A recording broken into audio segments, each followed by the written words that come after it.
Hi friends, எல்லோரும் எப்படி இருக்கீங்க? நல்லா இருப்பீங்கன்னு நம்புகிறேன். இப்போ எதுக்காக இந்த பதிவுனா ஃப்ரெண்ட்ஸ், யூடியூப்பில் ஒரு வீடியோ பார்த்துக்கிட்டு இருந்தேன். பார்த்த உடனே எனக்கு இதை நான் என்னென்னு தான் எக்ஸ்ப்ளோர் பண்ணுறதுன்னு எனக்கு தெரியலங்க. அந்த அளவுக்கு இருக்குது. யாரை பற்றி அப்படிங்கிறதுக்கு முன்னாடி வாங்க வீடியோக்குள்ளே போகலாம். ஸ்கிப் பண்ணாமல் பாருங்கள். வாங்க வீடியோக்குள்ளே போகலாம். ஃப்ரெண்ட்ஸ், இப்போ எதுக்காக இந்த பதிவு அப்படின்னா, யூடியூப் சேனலில் நான் வீடியோ பார்த்துட்டு இருக்கும்போது ஒரு பதிவு வருது. என்னென்னா யாரை பற்றி அப்படின்னா, இலாக்காயு அவங்கள பற்றி தான். ஏன் சம்மந்தமே இல்லாமல் இலாக்காயை பற்றி நான் பேசிக்கிட்டு இருக்கேன் அப்படின்னா, இளவரசனை வெளியில் போயிட்டு உட்காந்து சாப்பிட்டு இருந்திருப்பாங்க சாப்பிட்றதுக்கு உட்காந்துருக்காங்க. அவங்களோட காயத்ரி அவங்க வந்து சாப்பாடு வைக்கிறாங்க. மாமா சாப்பிடுங்கன்னு சொல்லி வைக்கிறாங்க போல இருக்கு.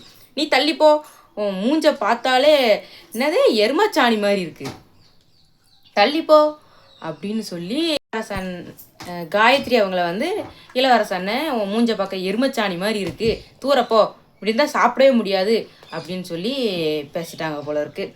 அது கேட்டவுடனே ரொம்பவே ஒரு கஷ்டமாகவும் இருக்குங்க. ஏங்க நான் தெரியாமல் தான் கேட்கேன்.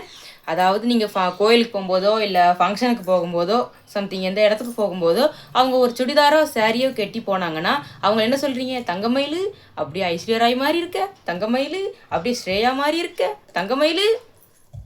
அப்பம்லாம் தங்கமயிலாக இருந்திருக்கு. இப்போ பார்க்குறதுக்கு உங்களுக்கு எருமச்சாணி மாதிரி இருக்கான்னு கேட்குறேன். அந்த பொண்ணோட மனசு அவங்க எவ்வளோ கஷ்டப்படுவாங்கண்ணே. இத்தனை வருஷம் உங்கள் கூட லைஃப் லாங் வந்துக்கிட்டு இருக்காங்க. அவங்கள பார்த்து நீங்கள் அவங்க முகத்தை பார்க்க எருமச்சாணி மாதிரி இருக்குது அப்படின்னு சொல்லலாமா?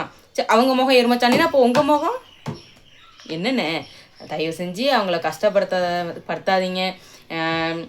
முடிஞ்ச அளவுக்கு சந்தோஷப்படுத்துறதுக்கே லைஃப்பை பாருங்கள். இப்போ பாருங்கள், சொல்லிட்டீங்க, சொன்னதுக்கப்புறம் என்ன 2 பேருக்குள்ளேயும் சண்டையாகும். தேவையா? லைஃப் எப்படி போகும்? சண்டையில் முடியும். வேண்டாம்ண்ணா, அது எதுக்கு தேவையில்லாத பேச்சு?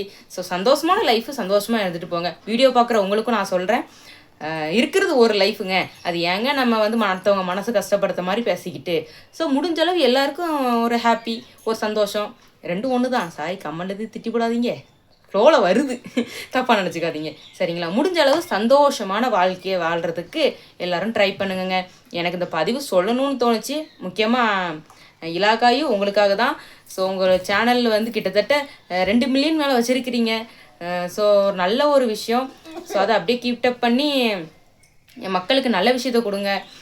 உங்களால் நிறைய பேர் திருந்திக்கிட்டும் வந்துக்கிட்டு இருக்காங்க அப்படின்னு நிறைய வந்துட்டுருக்கு.